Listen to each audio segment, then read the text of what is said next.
He's finished it off nicely with a six. When I first started out playing Test cricket in the early 60s, I could never visualize what you've just seen on your television screen. In fact, cricket has seen more changes in the last decade than in the previous 100 years. One-day cricket is so vastly different from the game that my father knew. And it is this difference which has justified its very existence and its phenomenal expansion. There can be no draw, and this is incentive enough for those who sat long hours in the sun and rain to watch a no result. There are more runs scored, more wickets, more catches taken, and more spectacular run-outs in one-day cricket than in a normal day's game.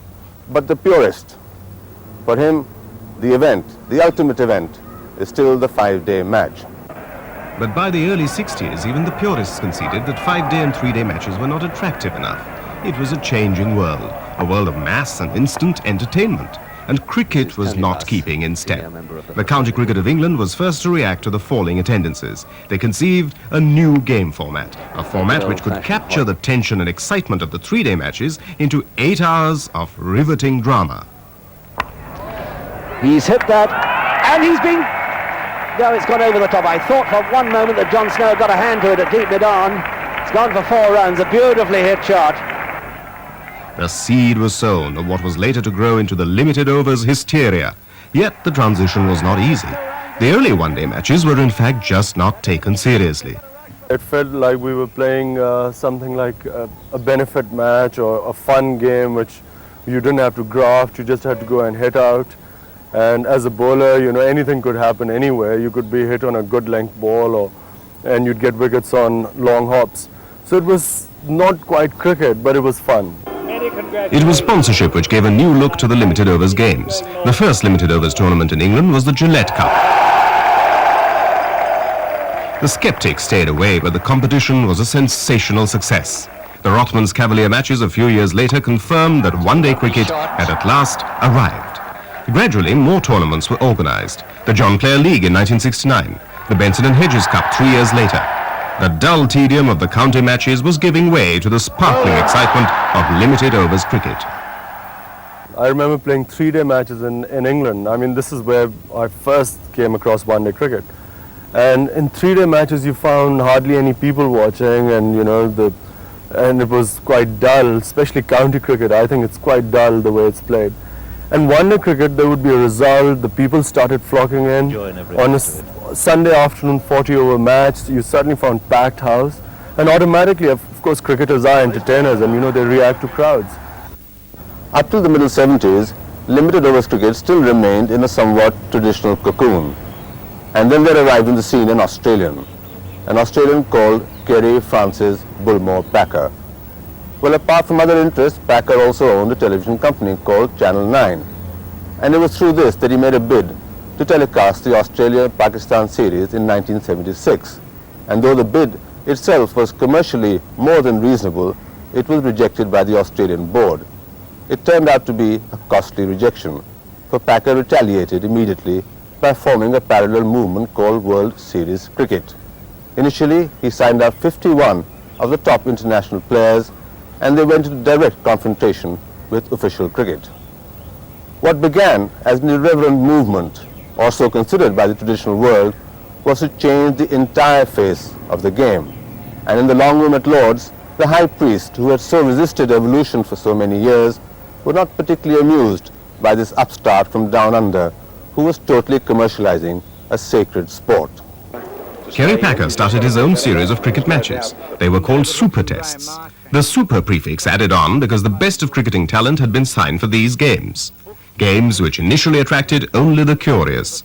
But for the first time, the authority of the traditional czars of cricket was being challenged. and the administrators threatened to strike back with reprisals against Packer's contracted players. I personally believe that when I went into this, I knew full well that there was a chance that I would lose the job as captain of England, as much as I don't like that. I've enjoyed captaining England, and I hope that I will carry on doing just that. And if I'm not, then obviously I'll be disappointed. But that is one of the sacrifices which I've laid on the table. If as a result of this action I'm not captain of England anymore, then I'm just living with the decision I've made, and I think that that's what life is about. And if, as I take it, the cricket authorities of the various countries say that they and only they can control international or major matches, showings of cricket on television, and the freedom of tying or contracting of players, if they take that stand, then we're in for the most terrific battle.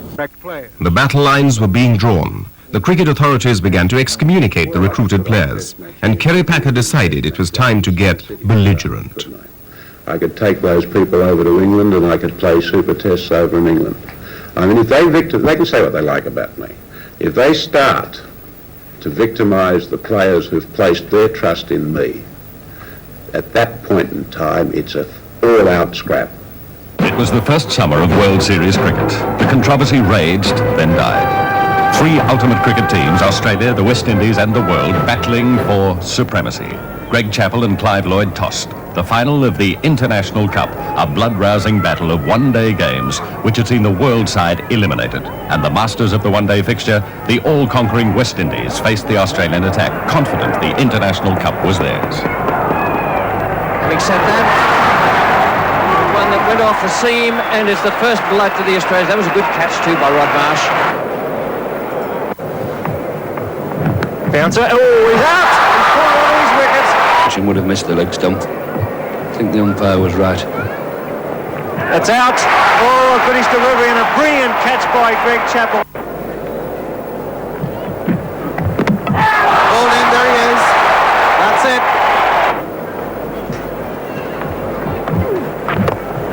And he's gone, caught and bowled. Oh, he's out. And the fence on the onside for him. It's bowled in, beaten by pace off stump pushback, and as Ted Tremor pointed out, this man bowling very well. Kill now. Bowled in! The risky run. This time this could be out, this time a very foolish run. The wicket. Garner's hit that hard straight. Down, it could be out. An unbelievable situation. The West Indies all out for 124. The highly partisan Sydney crowd were ecstatic. Their heroes were home. The International Cup was in Australia's grasp. World Series cricket's promise was fulfilled. Dynamic cricket with the world's best cricketers. Marsh and Davis opened. And perhaps needing the helmet from the way that one took off. There's runs on the board, 4 of them. It's in the air, there's a chance. Andy Roberts under it. He's caught him. Batsman cross, so it's Marsh. Great shot. It's hit hard. Square to Joel Garner. He's out.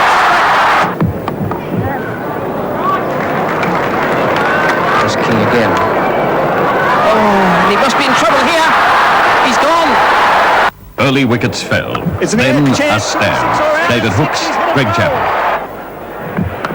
6 again. He's hit that one. That's a better shot. One shot.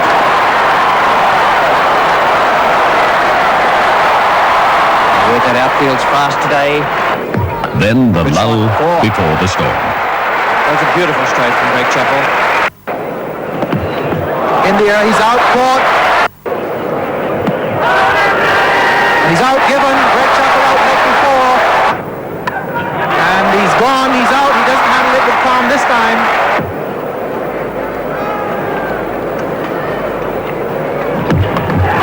He's bowled in. He's gone. Yorker again. And that's the 7th wicket gone from 92. What a cricket match this is. People are sitting on the edge of the seats, just like we are in the commentary box. It really is a gripping final. And he's gone, he's out. Bowled in, full toss, hit the leg stump. In the air, out, it's all over. The West Indies have won. The Caribbean cricketers have proved once again that despite all the odds, they were the masters of the one-day game. Basically, it's Kerry Packer that has started this, and we've got to be grateful to him for it. Cricketers and the officials. He's opened their eyes to a lot of things where cricket was concerned. So I would think that we owe him a great deal. Kerry Packer realized his World Series cricket could succeed only if it was daringly different. He introduced gimmicks, including colored clothing.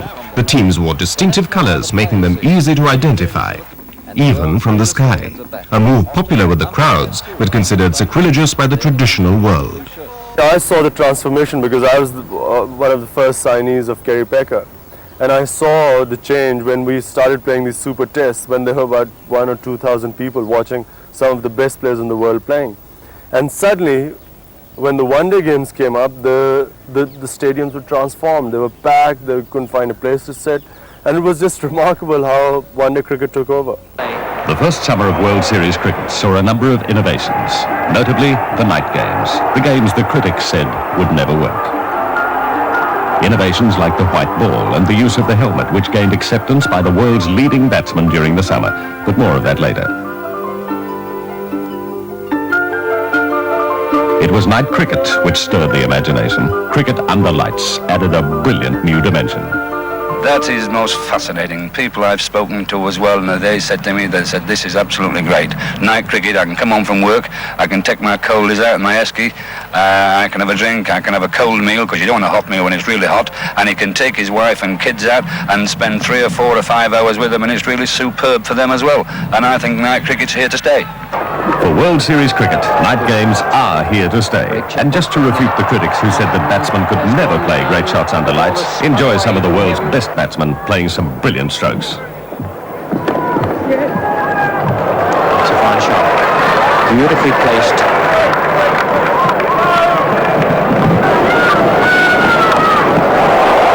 In the air. And safe.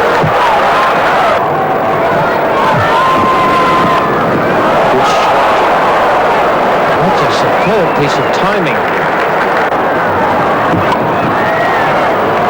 And a deep point. I don't think Lloyd can get back. He's going to try. Packer's brand of one-day cricket introduced lethal overtones. The accent was on aggression and the stakes were high. Teams strengthened themselves with a battery of fast bowlers, and suddenly the best of batsmen began to look vulnerable. In fact, world opening bat Dennis Amos wore a helmet out for his first appearance in World Series cricket, and the commentator, former Australian skipper and opener Bill Lawrie, sounded slightly sceptical. Amos, throughout his first-class career, has been troubled by the short rising ball, so he's reverted to the helmet for protection. Roberts.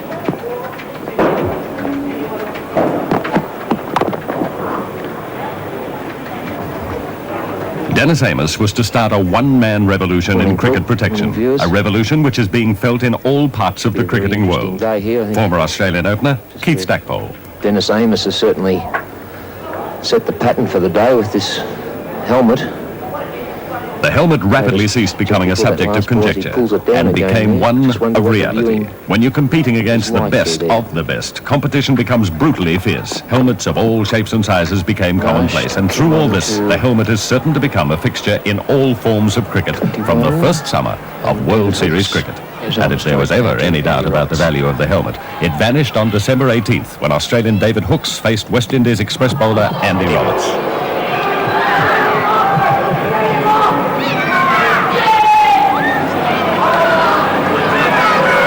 On the side of the jaw.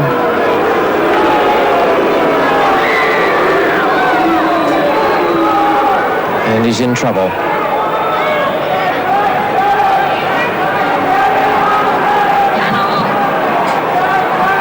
Wasn't quite inside it.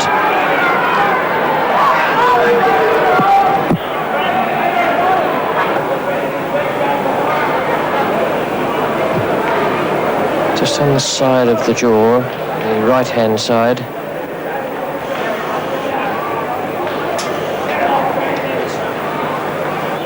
And he's retired hurt for the moment on 81. Richie Benaud wasn't to know at the time, but David Hookes was hurt. A broken jaw which would require wiring and weeks of attention before the bone would heal. And during those weeks, the helmets made their appearance. But still the question remained, does a helmet impair a batsman's hearing? Watch and listen. Confused again, chance for a run at the bowler's end, he'll be out, and another one out, and the World 11 committing cricket suicide here with bad calling there. Greg didn't respond to Knott's call.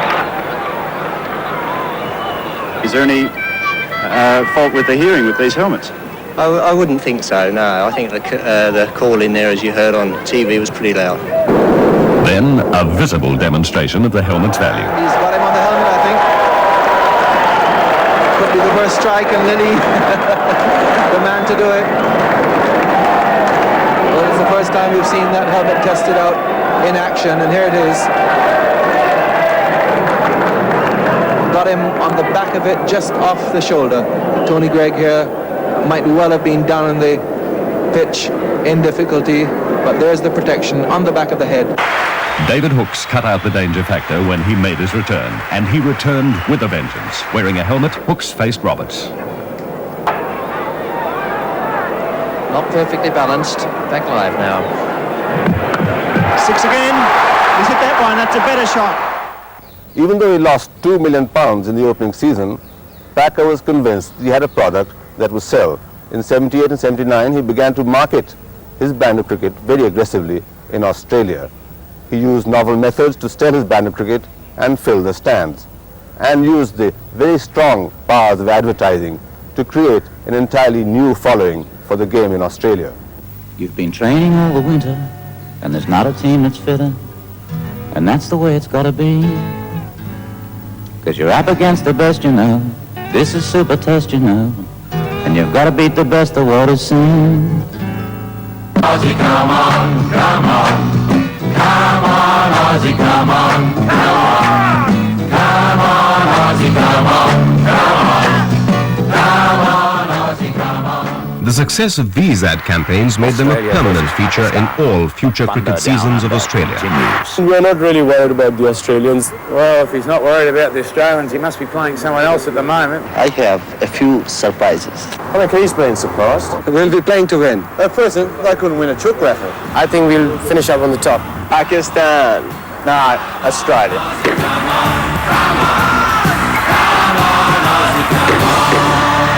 We'll give them thunder down under.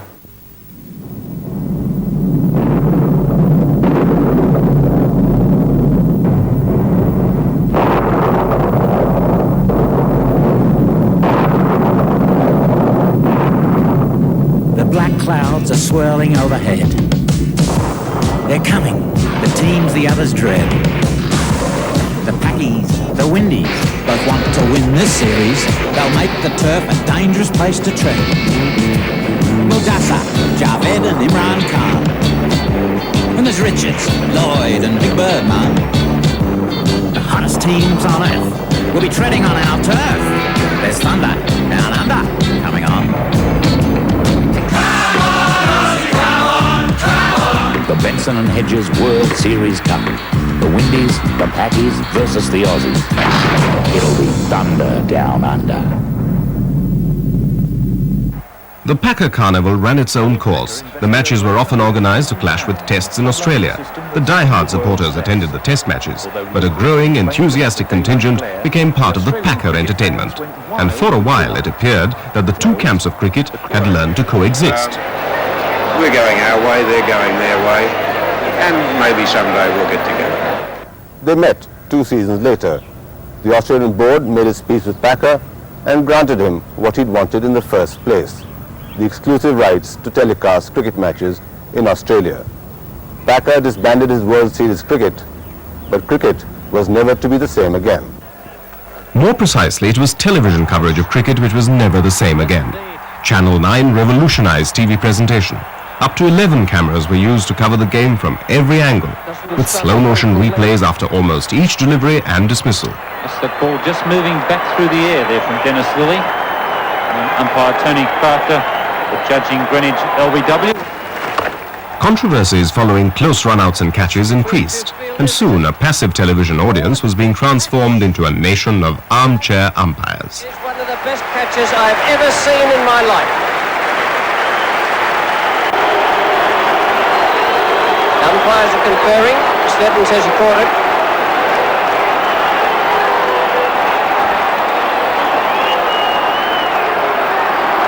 And the umpires have said that's not out. And there it is, Greg Chappell advancing to Cairns. Field is Snedden racing in.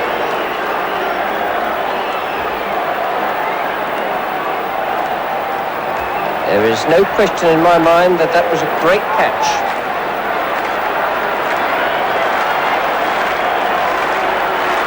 Clearly caught above the ground. A superb catch.